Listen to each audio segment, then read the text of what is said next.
Hello there, and welcome to the Potent Puffin Podcast. I'm your host, Jake Thomas, and snoring behind me is Kita, the elk hound. This week, I had originally planned to talk about some of my favorite port calls from when I was in the Coast Guard. In particular, I was going to talk about Nome, Adak, and Midway, as they are some of the more unique and remote places that I've been. However, I have decided to not go with that topic this week. Probably save it for next week or sometime in the near future. However, this week I'm going to be discussing fishing. This is because over the past week I've been dealing a lot with my depression and anxiety.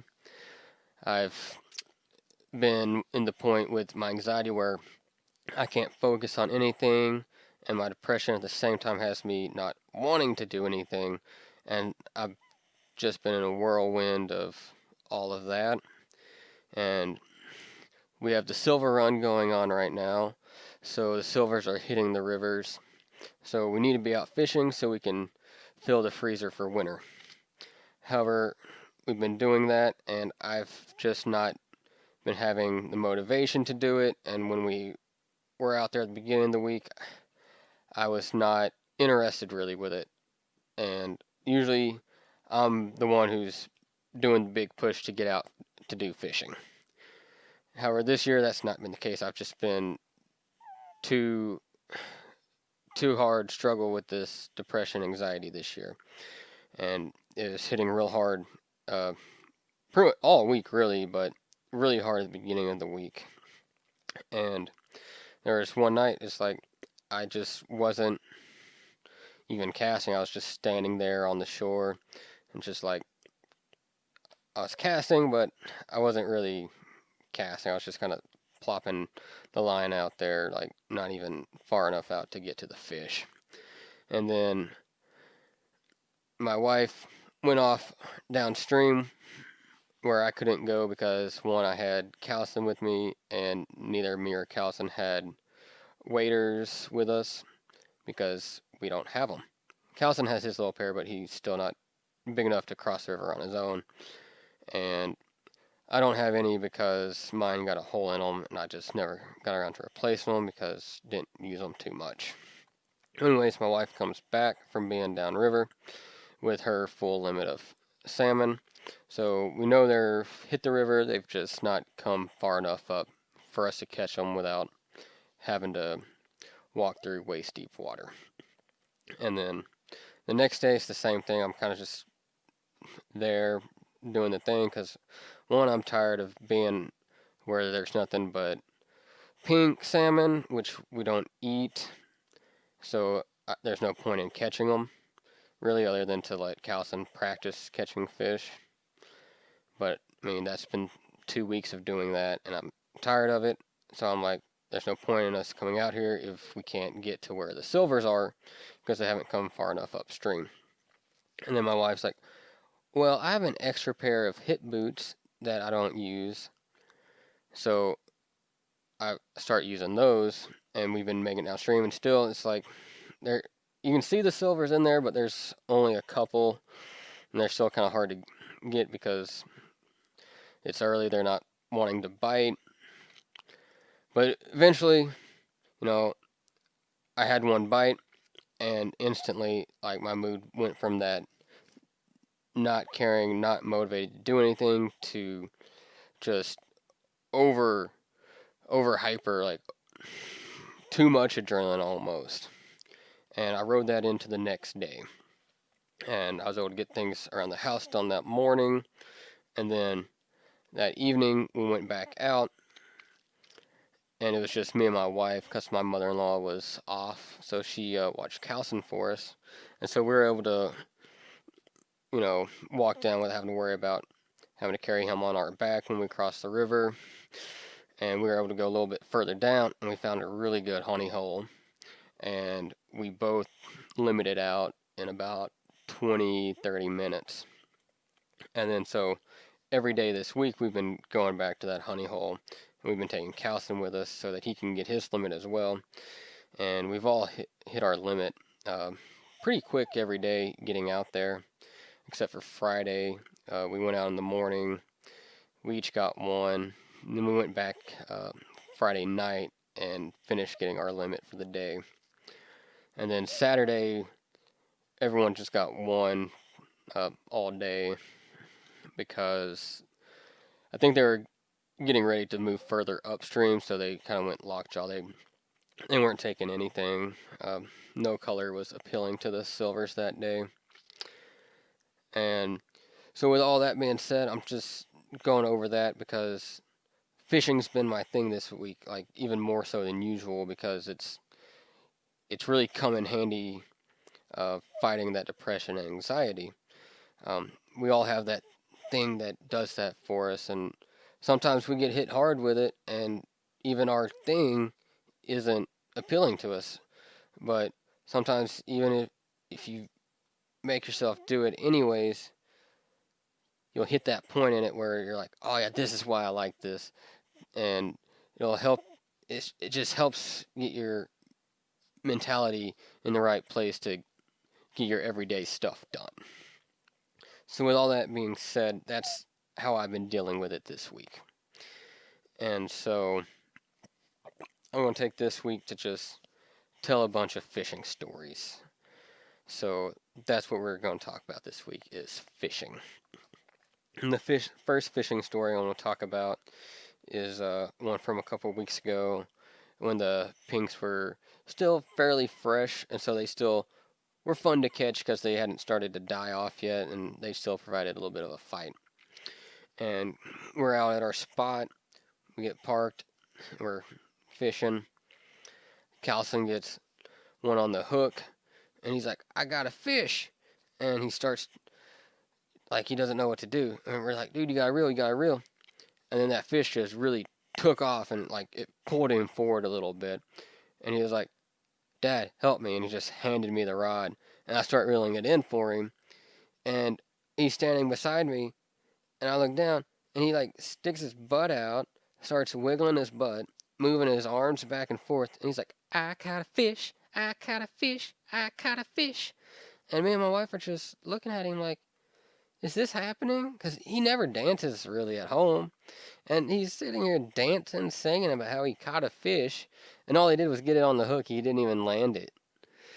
And so this whole week when we've been out with the silvers, you know, we thought he would do it again. And he gets his first silver. Like, my wife got it on the line and then let him help reel it in. And it's his first silver. We're like, is he going to do the dance? Is he going to do the dance? And he never did the dance. It's like, what was this one-time deal with this dance, kid? But it was just really funny. And it reminded me of this time when I was stationed in Hawaii on the Kukui. We were underway.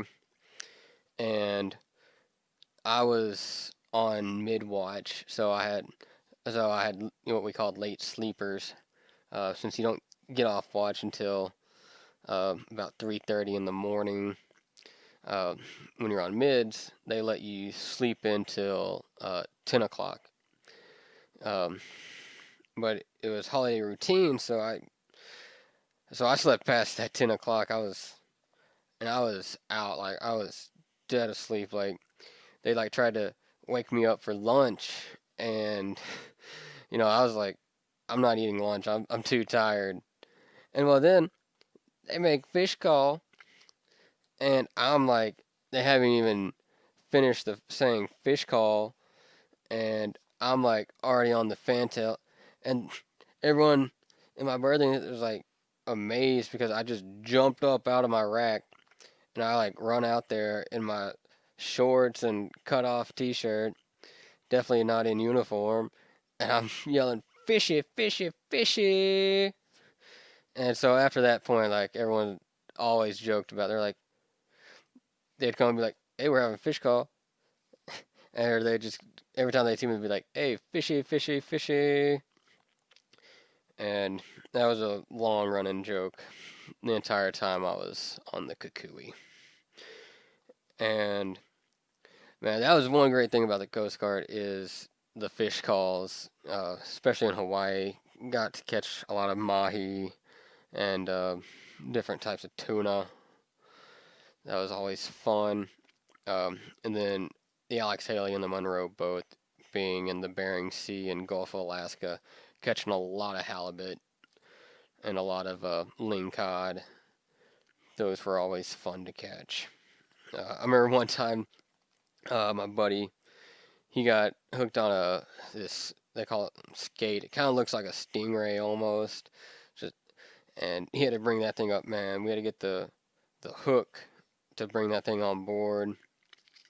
That was crazy because we thought he had hooked into a really big halibut the way the rod was going and how long it was taking to get this thing up. We thought it was just a really big halibut. Then it got up and we're like, oh, it's a skate.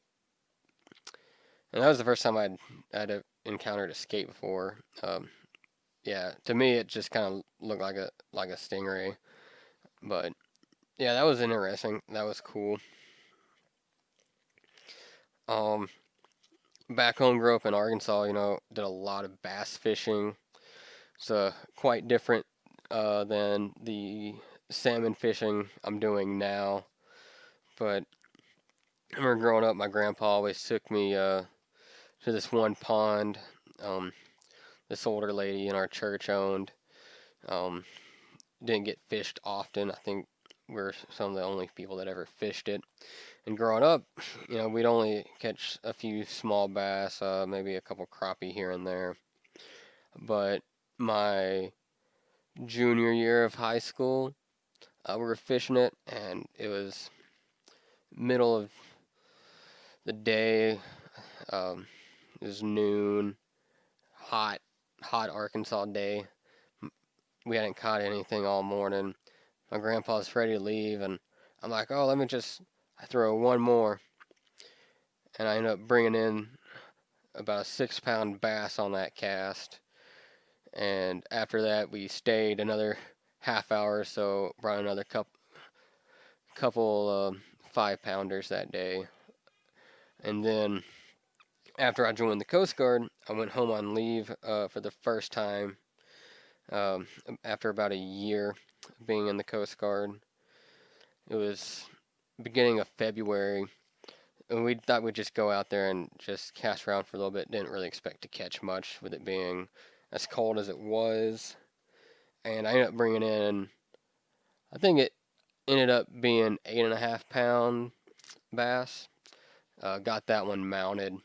It's a beautiful mount that stays at my grandparents' house because I've not been able to bring it up home to Alaska. I'd love to have it on my wall here, but I don't want to risk breaking the mount to have it shipped up here. So whenever I move down south again, eventually I'll be picking that up so it can go on the wall. Kind of hate how my house here is devoid of any wildlife on the wall despite being in Alaska. But yeah, that pond there, it so many memories for me. It's one of those places when it's like when you gotta remember somewhere good. That's one of those places I try and remember myself being. That and the Little Red River, one of my favorite trout fishing spots up around Heber Springs, Arkansas, on the Little Red, JFK and Dam Site. Great trout fishing there. I love it there. One of my favorite places. I hope one day I have a vacation cabin along the Little Red. And that's pretty much it this week. Just a few quick little fish tales, since fishing has been what's been helping me with my mental health this week. And I'll catch you guys next week. We'll talk about something interesting. Probably will be talking about those support calls I mentioned at the beginning of this week's episode. If not, there will be a good reason it's not that. And I hope you all enjoyed. And if you are enjoying this show, please follow me. I'm on Instagram and Twitter and Patreon as well, all under Potent Puffin. I'm also put these podcasts on YouTube later in the week. Some neat little sharpie art going along with the audio for the YouTube viewers. If that's what you like, check it out. and I'll catch you guys next week. Thank y'all for listening.